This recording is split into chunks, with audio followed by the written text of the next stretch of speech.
Alors, dans cette vidéo, nous allons étudier un 3 litres TDI 224 chevaux équipé d'un calculateur EDC16 CP34 que nous trouvons sur les Audi A4, B6, B7. Alors, ces motorisations ont une petite particularité qui n'est pas liée au moteur mais plutôt à la boîte de vitesse.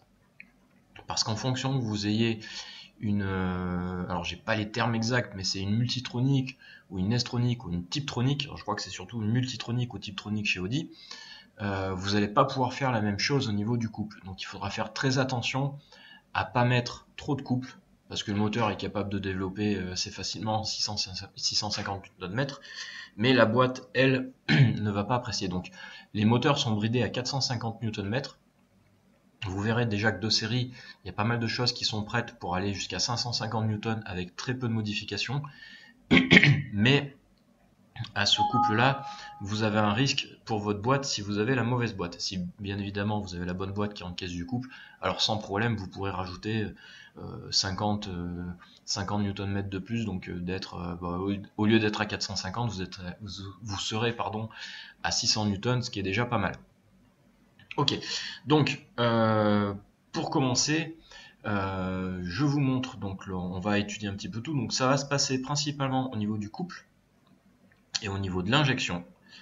Pression de turbo également, mais voilà, le plus gros gain se fait au niveau de l'injection et bien évidemment au niveau du couple. À savoir que même si vous avez la mauvaise boîte, c'est-à-dire d'avoir votre couple limité, alors raisonnablement à 500 Newton, mais si vous voulez 520, 530, mais pas plus, voilà, même pas, je vous conseille même pas d'aller à 550. Par contre, vous allez tirer 60-70 chevaux de plus sans problème. Le couple à bas régime et la puissance à haut régime sont vraiment deux choses très différentes. Donc malgré tout, malgré le fait qu'on doit se limiter au couple, on aura quand même un bon gain. Ok, alors c'est parti. Donc je vais commencer par les demandes de couple et voir comment sont les tables. Alors on a plusieurs tables, on voit que le couple s'effondre. Alors pour ces moteurs-là, moi je fais une chose assez simple. Je prends en fait la valeur qu'on a ici, la valeur de couple max, et je la répartis de partout. Vous pouvez travailler bien évidemment le couple sur cette zone-là, donc on peut tout à fait le faire et lui demander, voilà, on va demander qu'elle nous mette 5 voire même 10% de couple qui monte progressivement, et voilà, et ça nous fait une courbe assez belle si on regarde. Donc on a une courbe normalement qui est progressive, voilà. Si je regarde de ce côté-là, voilà, vous pouvez bien évidemment lisser à la main, hein, c'est pas un problème, ce sera toujours que mieux. Mais voilà, déjà, vous pouvez augmenter votre couple ici, sachant que, comme toujours, la demande de couple ne détermine pas le couple max, c'est bien les limiteurs de couple qui feront le couple. Ensuite, deuxième table, celle-ci on a 900, eh bien écoutez, on va faire pareil, même si, bon là concrètement, vu la demande, on ne sera pas gêné par le limiteur de couple par rapport à ce que je vous ai dit précédemment. Je ne vais pas reprendre l'exemple, allez je vous le fais, comme ça vous voyez, on va reprendre l'exemple des 5 et 10% en plus, sachant que ça travaille évidemment sur tout ça. Ensuite, demande de couple sur celle-ci, bon, vous voyez, on n'a pas besoin, ça doit être le mode sport, hein, donc avec une demande de couple élevée, on va pas y toucher, elle est très bien. Demande de couple sur la marche arrière, bon, on n'a pas tellement besoin d'y toucher, mais allez, on peut y toucher, voilà, de toute façon on ne prendra pas 800 Newton en marche arrière. Limiteur de couple, alors voilà, c'est cette fameuse table que je vous disais, voilà, d'origine on est limité à 563 Newton à 2500 tours, donc c'est beaucoup plus que ce que développe, c'est 100 Nm de plus que ce que développe le véhicule en l'état d'origine, puisqu'il est donné pour 450, et vous verrez plus tard où est-ce que c'est donné. Par contre, moi ce que je vous conseille malgré tout, c'est de venir augmenter ici les demandes de couple à cet endroit-là, pour que votre pardon, excusez-moi, votre véhicule ne soit pas limité dans la montée en régime par le couple qui serait trop bas. Donc voilà, j'ai fait un petit 10-15%, un petit ratio, pour quand même continuer à avoir du couple. Alors vous pouvez mettre plus, hein, mais là c'est simplement pour vous montrer. Ensuite, consigne de couple sur changement de rapport, donc 500 Newton, on peut le laisser comme ça, même si on est à 520 ou 530, ça nous fera une légère baisse. Vous pouvez si vous souhaitez pas être limité. Mais bon, moi je vous déconseille, quoi. En fonction de la boîte que vous avez, vous y touchez. Si vous avez la bonne boîte qui encaisse du couple, vous lui demandez une consigne à 600 newtons. Si vous avez la boîte avec le mauvais couple, c'est-à-dire celle qui encaisse pas le couple, vous laissez à 500 newtons. Couple maximum sur les vitesses numéro 1, bon ben 500 on peut laisser comme ça. Vitesse 2, 500, on peut laisser comme ça. Vitesse 3, eh bien, on va espérer pouvoir avoir un peu plus. Donc, on va monter simplement à 550 parce que dans mon cas, je vais vous monter pour aller jusqu'à 520 newtons. Donc, même à la rigueur, on peut mettre 520 là. Puisque notre couple en fonction du limiteur APS, enfin en fonction de la pression, est à 550, presque 560. Donc, on peut monter encore un petit peu. Hop, on va mettre 520.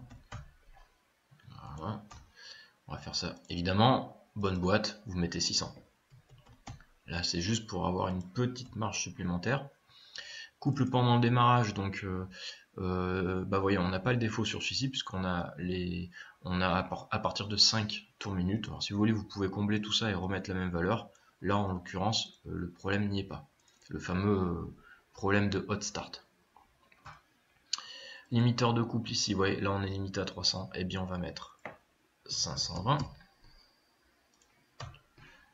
Ensuite, celui-ci, 600. Alors nos tables sont pas très belles. On va le laisser tel quel. Parce que je pense qu'il y a sur mon driver un problème d'alignement de table. Donc je préfère pas y toucher que venir toucher une autre table qui serait problématique. Vous voyez, parce qu'on a vraiment un problème d'alignement. Et ici, voilà, notre fameux limiteur à 450, malgré que tout soit prêt pour aller, vous voyez, au moins à 500 d'après les tables. Donc là, lui, je vais le monter à 550, puisque de toute façon, ici, je suis limité. Sur celui-ci, j'ai mon couple à 560, mais je veux pas. Mais surtout, j'ai bridé chacun de mes rapports à 520. Donc, je dois libérer lui pour pouvoir gagner potentiellement mes 520 newtons. Ensuite, bon, les tables comme ça, on n'a pas besoin d'y toucher. Celle-ci, Van EGR, pourcentage d'ouverture en fonction de la quantité injectée, vous pouvez la modifier. Donc, si vous voulez, vous pouvez baisser voilà, ou mettre à 27 ou à 20 ou à 10. Enfin voilà, vous mettez la valeur que vous voulez. Sachant qu'il faudra les faire correspondre, hein, les trois. Donc moi, en règle générale, quand sans désactiver la Van EGR, soit si vous désactivez, vous mettez à 0, mais il y aura certainement des codes défauts qui vont remonter, notamment sur un problème de détection de flux. Moi, simplement, je les bride. Ouais, je fais comme ça. Ça, je bride l'ouverture de ma vanne en fonction de ma quantité, en fonction de ma masse injectée. Ce qui permet, lorsqu'on roule pas très vite ou à faible allure, eh bien, la Van EGR fait son travail de recyclage. Et lorsqu'on sollicite le moteur pour avoir de la puissance, eh bien, puisqu'elle est limitée pour s'ouvrir en dessous de 24 mg, eh bien, quand vous êtes en pleine charge, vous aurez la Van EGR qui est fermée. Voilà une méthode pour limiter sans forcément la fermer. Ensuite, limiteur pardon, excusez-moi. Limiteur de fumée basse, eh bien, on va légèrement venir les débrider ici. On va enlever un petit peu. Donc là, hop, je vais enlever jusqu'à 5% max. Je sais combien, j'ai enlevé 3. Hop, voilà. Alors, hop, vous pouvez aligner, chercher à faire quelque chose un peu mieux. Voilà, on va simplement débrider les fumées. On va venir voir. Alors, masse injectée, là, ça va être important. Donc, limiteur de combustible, on voit qu'on est à 100 mg maximum, donc ça va bien. Masse injectée, on est pour 620 newtons à 60 mg. Alors, c'est assez bas pour développer 620. Surtout qu'on est bridé à 100 mg, donc 100 mm3 pardon, de série. Donc nous, ce qu'on veut, c'est vraiment développer un peu plus de chevaux. Alors, vous pouvez, je vais vous donner une petite méthode. Vous allez rajouter, on n'est pas obligé forcément de partir très bas, à partir de 250 newtons, on va rajouter progressivement, donc en incrément absolu, on va rajouter 10 mg. Ici, voilà. Donc on va augmenter notre quantité injectée, et là on va venir chercher des chevaux. Contrairement au couple, vous voyez même on est très bas là ici, contrairement au couple qui va prendre, si on ne rajoute pas un minimum d'injection, on va pas prendre la puissance souhaitée. Donc là, vous voyez, là je suis encore assez bas, j'étais à 80 sur les autres quasiment, donc je vais rajouter en fonction. Ensuite voilà, vous voyez, si je rajoute un peu trop, nos limiteurs de fumée vont quand même faire le travail. Maintenant, le but, c'est quand même d'avoir quelque chose d'assez ajusté. Là, je vous montre vraiment à la louche, hein, pour que vous compreniez le principe. Donc là, on va rajouter 10. Ouais, on n'est pas sur des valeurs qui sont énormes, hein. Ça restera quand même un 2 litres TDI 140 pour développer à peu près 190 chevaux. On injecte 75 mg pour entre 420 et 450 de couple. Donc vous voyez, là on est sur un 6 cylindres, beaucoup plus gros, beaucoup plus de couple. On a quand même une marge, vous voyez, pour la même chose, on est à 56 mg, donc on a de la marge. Donc potentiellement là, ça ne devrait pas fumer. Et donc vous ajustez en fonction de ce que vous voulez. Mais là déjà, avec ces valeurs-là, le moteur prend quand même une quarantaine de chevaux. On vérifie celle-ci. Vous voyez, de toute façon, c'est à peu près pareil partout. Je n'avais pas fait sur la précédente, mais voilà, on peut augmenter à partir de là. Là, je suis bas, donc je vais rajouter 15. Et j'essaye d'être aux alentours de 80, mais bon, de toute façon, voilà. Nous, on va être dans cette zone-là, en réalité, puisqu'on va être bridé entre 520 et 550. Donc, vous voyez, en termes de quantité de carburant injecté, on est bas. On est quasiment en équivalence d'un TDI 140 d'origine. Donc, il y a assez peu de risque de fumée. Et si vous voulez prendre plus de chevaux, ben vous rajoutez plus. Voilà. Après, à vous de trouver le bon compromis qui vous convient. Donc, je continue de vous montrer le principe sur toutes les tables. Voilà. Ainsi de suite. Table de temps d'injection. Bon, ben là, c'est pareil. Hein, donc, on vient tricher sur la valeur injectée de base. Donc, on part pas trop bas. On va tout en haut. Et puis, on va mettre... Moi, je mets des valeurs pas trop élevées, même si c'est un EDC16 qui n'a pas de FAP. Voilà, restez quand même assez raisonnable sur les valeurs. Pareil, si vous trouvez que ça manque de carburant, vous pouvez tricher là. Enfin, il y a plein de façons de faire. 100 mg, donc j'ai dit, moi je veux pas y toucher. Même à la rigueur, vous voyez, je veux me limiter à 90. Eh bien, voilà, je vais être sûr de pas trop fumer. Par rapport à mes tables, vous êtes allé un peu trop loin, bah vous allez venir limiter à 90. Comme ça, vous êtes sûr de ne pas avoir une quantité de carburant injecté trop importante. Table d'avance à l'injection, vous pouvez y jouer. Bon, sachant que vous êtes quand même un petit peu limité, vous n'avez pas la nécessité de venir jouer sur l'avance à l'injection. Voilà, on joue sur l'avance pour rattraper si on manque de carburant. Là, clairement, on manque de carburant, mais c'est par rapport à la masse injectée, vous voyez, c'est pas un problème de débit qui est lié au système d'injection, c'est le paramétrage qui est comme ça. Donc, vous jouez sur l'avance pour venir augmenter la quantité si ça manque, voilà, tout simplement. Ensuite, donc pression de suralimentation, eh bien, on va venir jouer un peu parce qu'il n'y a pas énorme sur ce moteur. Donc, moi, j'aime bien faire, excusez-moi, les choses progressives. Donc, je pars de 100. Toujours, hein, le problème est quand même lié à notre boîte et notre couple. Donc là, je vais rajouter 0,1 bar au maximum. Donc, ce qui nous fait un pic à 2380 millibars, donc 1 bar 380. Donc, on est en dessous d'un bar 4. Donc, il faudra ajuster notre limiteur en fonction. Ici, on va rajouter, pareil, donc 100 grammes, donc on va être à un peu plus, donc pareil, 50. Alors, vous pouvez mettre 100 en bas hein, si vous voulez, hein, c'est pas le problème, c'est que voilà, vous pouvez mettre vraiment ce que vous voulez. Vous pouvez mettre 200 grammes si vous avez envie, mais vous perdez de la progressivité. Donc là, on a un bar 450, donc il faudra penser à ajuster notre limiteur de pression en fonction de ce qu'on a là. Donc on a un bar 350. Donc nous, ce qu'on veut, on a quand même de la marge, c'est quand même assez costaud. On va venir ajouter 200 grammes partout, histoire de pas venir, d'être sûr d'être assez éloigné d'un limiteur. Donc on est à 1 bar 550 max. Des personnes me posent la question pourquoi je parle de 1 bar 550 alors qu'on a des valeurs plus élevées, etc. Eh bien, on parle toujours en valeur absolue. Hein. Donc, sur un diesel, il n'y a pas de dépression. Donc, la valeur part de 0. Vous êtes tout le temps aux alentours de 1000 millibars, parce qu'on a la pression atmosphérique. Et ensuite, on vient sur la suralimentation. Donc, le capteur, lui, tient compte des 1000 millibars. D'ailleurs, ils sont ici, hein, puisqu'on ne peut pas descendre en dessous. Hein. Sur un diesel, c'est compliqué. On ne peut pas, il n'y a pas de papillon, donc potentiellement on n'est pas en dessous. Et donc on est toujours sur la pression de suralimentation qui est déjà additionnée à la pression atmosphérique. Tout simplement. Donc pareil, 1 bar 450, donc je suis en dessous de mon limiteur de 1 bar 550. Ici, c'est pareil, on fait la même chose. Hop, on vient prendre 50 là.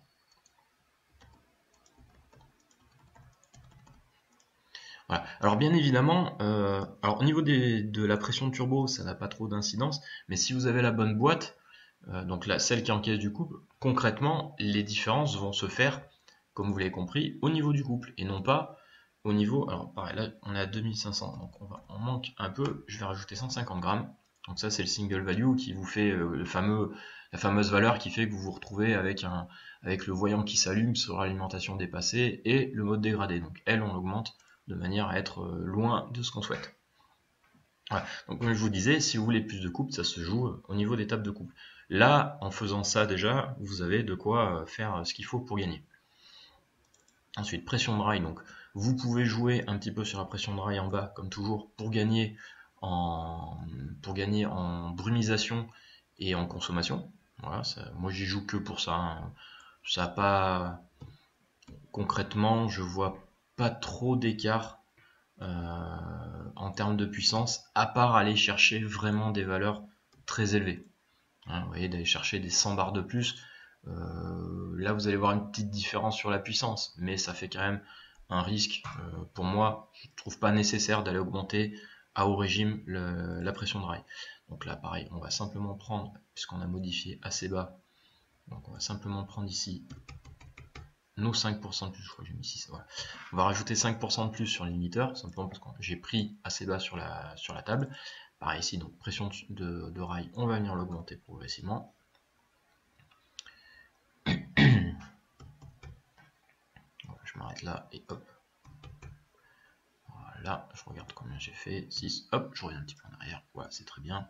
Bon, là on a un léger petit écart, si vous voulez peaufiner, vous mettez, pour être propre, hein. Ouais, je vous montre très rapidement. Bien évidemment, après, comme on a plusieurs tables qui sont enchevêtrées les unes sur les autres, quand on applique la modif, il faut venir aller vérifier que sur les autres tables, on n'est pas, vous voyez, là sur ces tables, j'ai un bar 560, voilà, que je n'ai, mais que j'ai surtout, j'avais pas fait attention. Voilà, donc je vais venir simplement ici baisser, voilà, je vais appliquer à toutes les tables la modification, et venir revérifier. Voilà, donc là je suis bon, il y a des écarts là-haut, mais voilà, je suis bon ici. De toute façon, notre limiteur est à 1600, donc j'aurais laissé un bar 560, ça n'aurait pas posé de problème. Mais j'aime bien que ce soit propre. Limiteur de pression de rail, on les vérifie. 1720, 1750, 1600, 1650. De toute façon, le minimum c'est 1600, soit on n'y touche pas. Donc, pourvu qu'on soit, nous, au niveau de notre consigne, inférieur au limiteur, on n'aura pas de problème.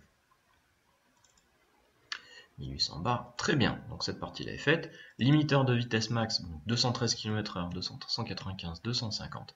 Ok, et bien elle, on va venir modifier. Hop. Donc dans ces limiteurs-là, en fait, bon, vous avez 250, c'est la législation qui est comme ça. Vous avez un 195 et un 213, c'est souvent pour le régulateur de vitesse.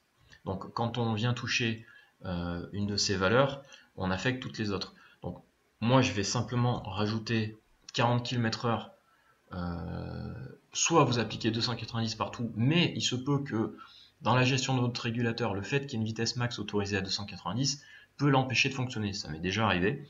Donc ce que je vous conseille, c'est de ne pas toucher les autres, modifier uniquement celles qui nous concernent. Donc la valeur à 250, et on laisse les autres valeurs à 213, 195, et voilà, 290.